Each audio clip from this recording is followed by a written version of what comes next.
I'd like to start with a question. Which are the Kreplach and which are the dim sum?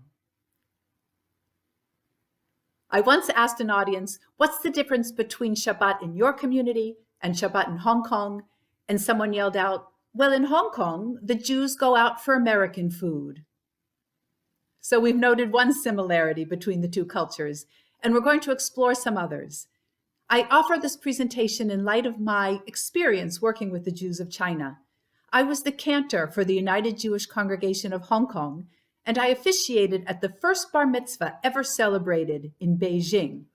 So Elise invited me to officiate at her son Ari's bar mitzvah. It was going to be the first bar mitzvah that was ever held in Beijing.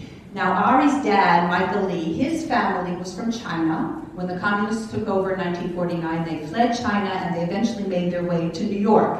Elise met her husband Michael when she worked in his family's Chinese restaurant in New York. Now the ironic thing about this bar mitzvah though is that Elise's mom, the bubby of the family, lived with them in Beijing, and Ari's Chinese grandparents had to come in for the bar mitzvah in New York. I've been working with the Jewish communities in Hong Kong, Beijing, and Shanghai for close to 30 years. And I also lead Jewish heritage tours to China. So it was my work with the Jews of China that got me interested in exploring the history of Jews in China. Jews started coming to China as early as the 8th to 9th century. Merchants and traders followed the Silk Road to a city called Kaifeng. The first known synagogue in Kaifeng was built in 1163. At its height during the Ming Dynasty, it was a fully functioning Jewish community with a rabbi, a kosher butcher, and a mikveh. It's said that the community owned 13 Torahs, one for each of the 12 tribes of Israel and an additional one for Moses. In the mid-1800s, Mizrahi Jews, originally from Baghdad, established successful businesses in the treaty ports of China. And during World War II, Shanghai was one of the only places on earth that would accept Jewish refugees.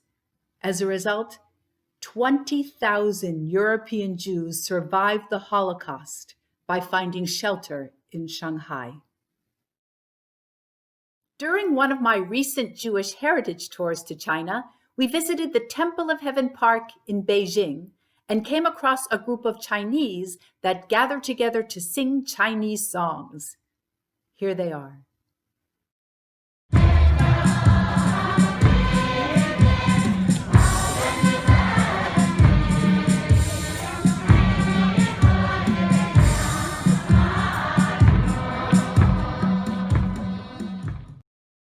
One of my colleagues challenged me to bring this melody to Shabbat services.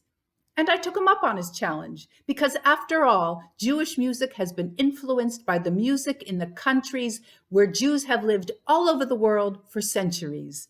So here's how I set this Chinese melody to Lecha Dodi. Lecha